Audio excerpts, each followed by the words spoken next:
I'm Maria. I'm going to try and get through this without getting too emotional because Rob said it's good if I get emotional, but it's not very professional, really. So I've been asked to speak because, as well as it being our 60th, it's 20 years since we started our first peer advice programme, and that really, you know, as Rob has pointed out, has become the bedrock of our lived experience model, and you know, as the work we've done today is growing out of that. So I was asked 20 years ago to come into Wandsworth Prison to start St Giles Trust's first peer advice programme. And I wanted to do that because I'd spent nearly all my working life in the voluntary sector, working for different charities, delivering training. And I've probably trained every sort of, you know, so-called excluded group imaginable: homeless people, refugee groups, sex prisoners, young people with behavioural difficulty, people with mental health issues, people with physical disabilities. And I always felt, although I was working hard, I wasn't really making a difference, because all we were doing were giving people Mickey Mouse qualifications, CVs that said clearly, I've been in prison, I've been homeless. You know, no employer was going to recognise these qualifications. So the one thing that we did have in going into Wandsworth was an opportunity to train up people with lived experience, train up the prisoners basically professionally, and give them the opportunity to get a proper qualification. So from that first programme, we decided on the level 3 in advice and guidance that's accredited through St Giles, because that's what we need when we're looking. If we're looking to employ people, you know, that's the qualification we're looking for. So we went into Wandsworth Prison. It was very, very challenging. Everybody wanted it not to work, I suppose. Just the same sort of reason Martin said, really. Massive risk. You know, the prisoners are going to be passing drugs, they're going to be bullying, it's going to increase corruption. Prisoners can't do a level 3, which is more or less the same standards as an A level. They're not capable of it. So no one would fund it. I mean, we got 6 months funding from the Pilgrim Trust and we went in anyway. Well, of course, none of their negative predictions came true.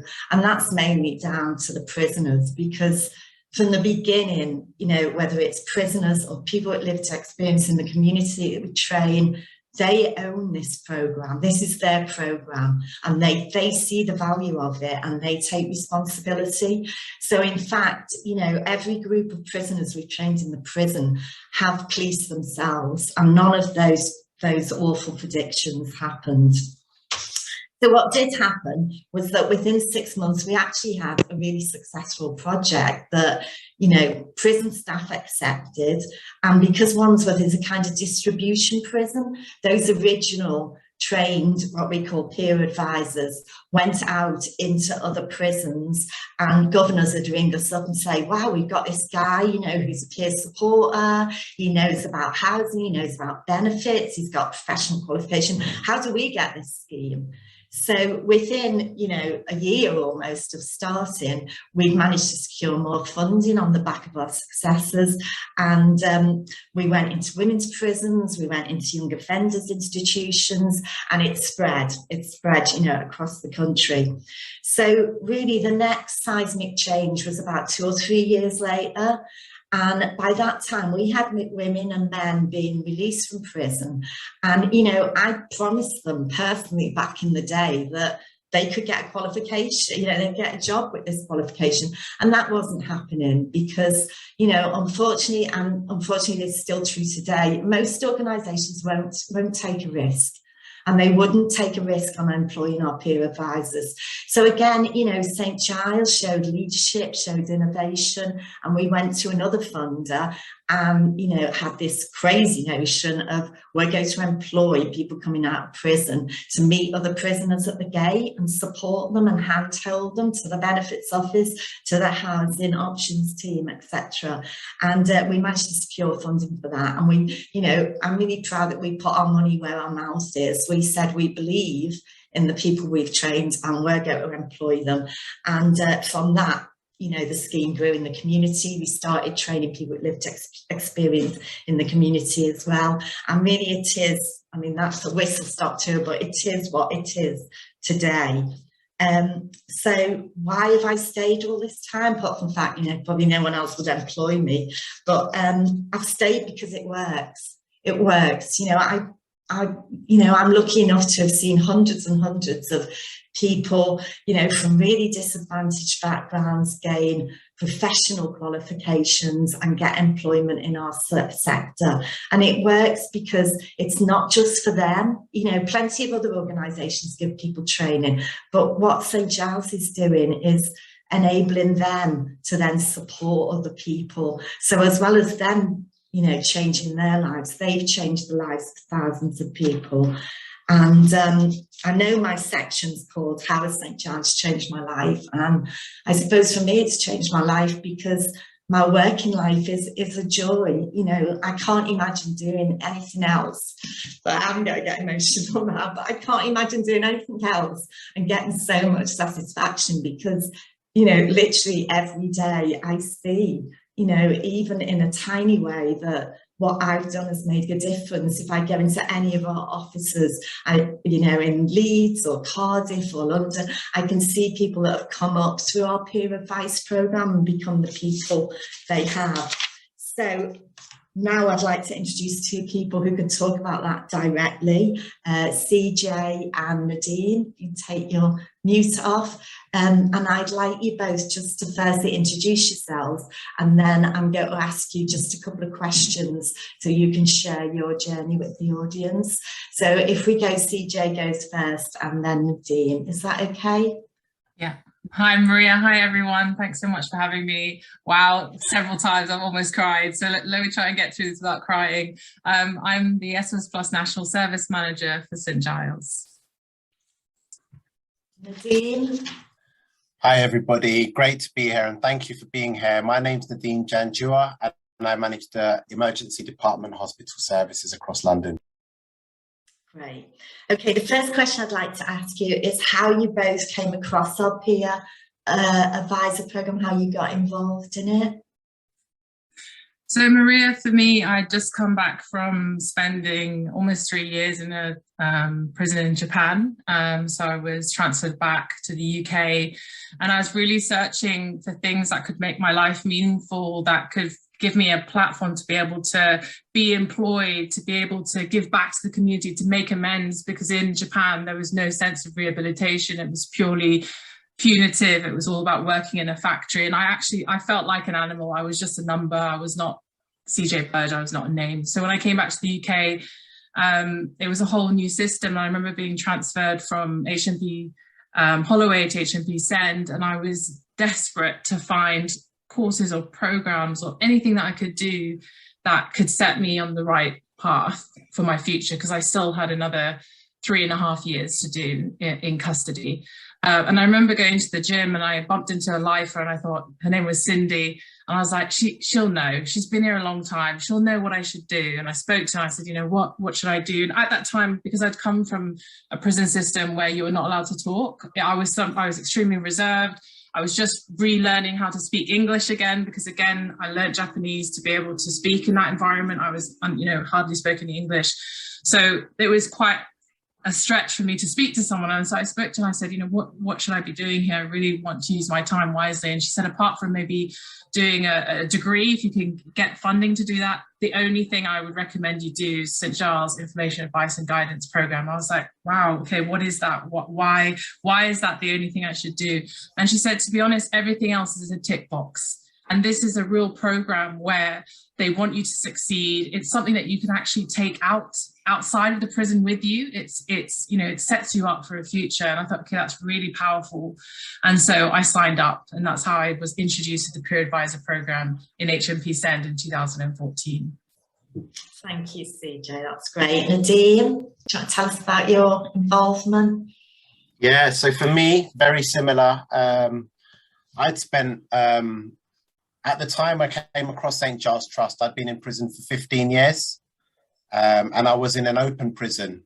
And, I was really kind of thinking, what am I going to do with my life? Because I went into prison at the age of 19 and I hadn't worked. I'd been in college a bit, and I had actually done my degree in prison, but I had no idea. And people were saying to me, you know, I can get you a job here, I can get you a job there, but realistically, it wasn't going to happen. They were just kind of giving me stories to give me hope, but no one was actually going to do anything. And I met somebody who Rob will know very well, Christian Douglas, who actually just kind of sat with me and said, look, have you thought about doing St Giles Trust? I had no idea what it was. I was just like, what is this? He goes, you know, you get a level 3 advice and guidance, you get out on your license, you'll be able to come out into the community and you'll be able to give back. And he said, I've seen the way you are with people, because I've always been quite a people person.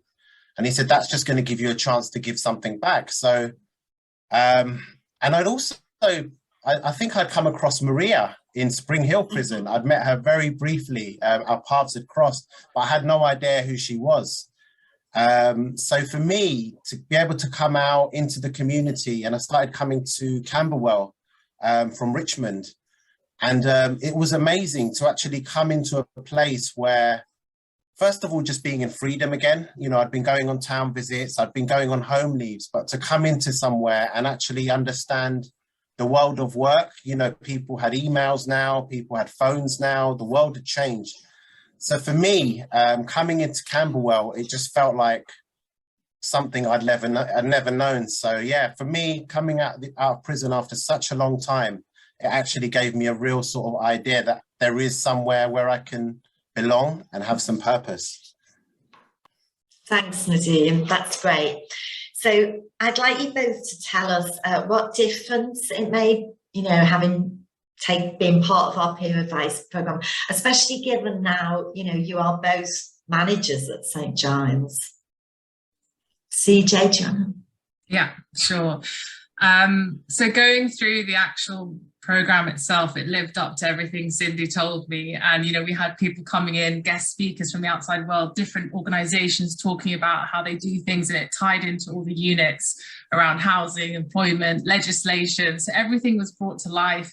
And even just doing the programme in itself, the trainer cared, really cared, and would give us extra time if we needed to ensure that everyone was on the same level. Because, you know, I was in there doing a law degree at the same time as this, and also we had young women in there who were in their 20s who had not got any qualifications. So there were different levels. So for the trainer to be able to meet all of our needs as well was inspiring, and in a really humanistic way. So just doing it was fantastic. And then, as Nadeem has alluded to afterwards, there was actually opportunities to come out into the community and practice that. So to volunteer in St Giles on release on temporary licence and give advice over the phone. And also it gave me the confidence to apply my law degree and work in a law centre and give advice as well, which I never would have thought about doing, because again, prison strips away your confidence, your self-esteem, your identity. So a lot of the program was about building that up, and it wasn't set to do that, but through working with other people in the same situation and a trainer who understands that, that's what it gave back to me and allowed me to progress within St Giles and even get my love of group work, which SOS Plus is all about. It's about going into schools, delivering sessions, and that was a unit that we covered in the IAG, and I found my love for it and went for the role, and you know, have progressed ever since within the organisation. Thanks. Nadeem? Yeah, for me, it's very similar. Like I said, I was coming out on day release, and when I did finally get released, I started volunteering with St Giles. Actually, I started off doing a bit of construction. I was a trainee trainee assistant site manager, and I got married. And my wife said to me, you know, what do you really want to do? I said, I don't know. I'm doing this construction stuff. There's a real chance to get a lot of money, but I don't know if it's kind of what I want to do. And I went into weddings for a little while. I'd done events management. And St Giles just called. There was something tugging on me saying, actually, St Giles, there was something special. So I went to St Giles, and I'd done my level 3 advice and guidance. It's funny, actually, because I'd started in Latchmere House, but then Latchmere House closed. So I had to go back to Spring Hill, and I had to actually finish it in an open prison. So when I came out, I had the chance to volunteer with St Giles, and my wife was really supportive. My mum wasn't. She was just like, why are you giving up paid work? You know, you've got an opportunity to really make a career for yourself. But there was something about the purpose that just made me feel, actually, I want to really do this work. So I started with Kensington and Chelsea, and I remember we had a guy called Sam, and he was like, where's your diary? You know, and it was just like giving me that idea of how to kind of start my work practice. And I was very lucky because I was doing the volunteering, and again, Christian and a few other people said to me, why don't you go for a job? There's a job going. And I interviewed, and it was a safe and secure caseworker. It's a gang work across the whole of London. And I was very, very lucky that the person that I ended up working with, Asan, was such an amazing caseworker, leader, inspiration, whatever you want to call him. And he really took me under his wing and said, look, this is how we do casework. This is how we do partnerships. So all of the stuff that I'd learned in the information, advice and guidance became real. And I got to know people like Elroy, you know, Barrington, all of these really amazing characters. So for me, it actually felt like a family. And even with Rob, you know, I remember Rob had, and I think he still does, I'm pretty sure, has an open door policy, you know, which I've worked in other charities. I've worked for St Mungo's, I've worked for council, I've worked for quite a few different places. And none of the other places have senior leadership teams or senior management teams where they actually really kind of put that care in and attention to who you are. You know, in other charities, it's very easy to become a cog. So for me, you know, the fact that I was embraced as myself, I feel like I can, I'm a trustee in a charity, and the chair asked me once, she said, you know, when I was asking about career advice, and she said, remember, when you're going for an interview, it's a two-way process. And she said, one of the questions I think, you know, you should ask, because it's really important to you, is, can I be authentic in this role? And I think St Giles has given me a real opportunity to just be myself. You know, I've had times when I can just be professional, I can be articulate, I can be eloquent, but ultimately it's more than that. It's about being who I am and bringing myself and bringing who I am as a unique person. So I really want to thank St Giles for letting me be able to, yeah, just to be myself and actually have a safe space to grow, learn, and just be able to have some influence and make a change. So yeah, that's kind of what I wanted to say. Brilliant, brilliant, thanks. And I wondered if both of you could just, I mean, I know you've touched on this, but could you just sum up, you know, in one or two sentences, what makes our peer advice programme different? What's good about it? For me, it's about the non-judgmental support that you're getting. The real belief, the genuine belief by the trainers, often because they've been there themselves, that you can make it. You know, Martin talked about the positives that we try and pull out of young people, and the same happened for me and the people who are on the course with me. So it was that real genuine belief that got you through the difficult parts of the programme, which are in all programmes, and the fact that it truly was a pathway out of prison, and it led on to other things and other opportunities. Brilliant, thank you. Yeah, and for me, I think it was a lot of, you know, because like I said, I'd done my degrees, so I'd had that academia side, but I'd never actually applied that knowledge. So for me to be able to learn in a way where I'm actually practically applying it was really good. I think the other thing was around the diversity. I know that was kind of mentioned in the video, but where you're around people from different places, you actually get to learn so many different things. The facilitators are amazing at kind of understanding different learning styles. And I know you hear about it a lot in sort of training programs, but I think they really are. They actually take into account, you know, are people visual? Are people kind of more practical? So for me, I think what the difference with the peer program is, number one, it's kind of tailored to everybody. So it's very diverse in its application. But number two is it actually gives you something to, in the world of work, it actually, you know, everything I've learned in that advice and guidance at some point, I've been able to apply. So it's, you know, sometimes you'll do something like a degree in, I don't know, social sciences and criminology, you could end up anywhere. with this is a very sort of specific skill set that helps you to advise and guide people. And yeah, I just think I can't speak highly enough of the program. It's been a stepping stone for me. Oh, thank you so much. I mean, when we started the program, and it was Success in Wandsworth very long time ago, a really big charity, that has a huge turnover, approached me and said, that little scheme you've got going in Wandsworth Prison, that's got legs, that's a really good idea. Where is St Giles Assessment Centre? So we're going to steal that, we're going to do it. And I think it says a lot about St Giles that it's 20 years on and actually no one else has delivered it. No one has been able to replicate it. So CJ and Nadeem, thank you so much for sharing your journey with everybody, and thank you for listening.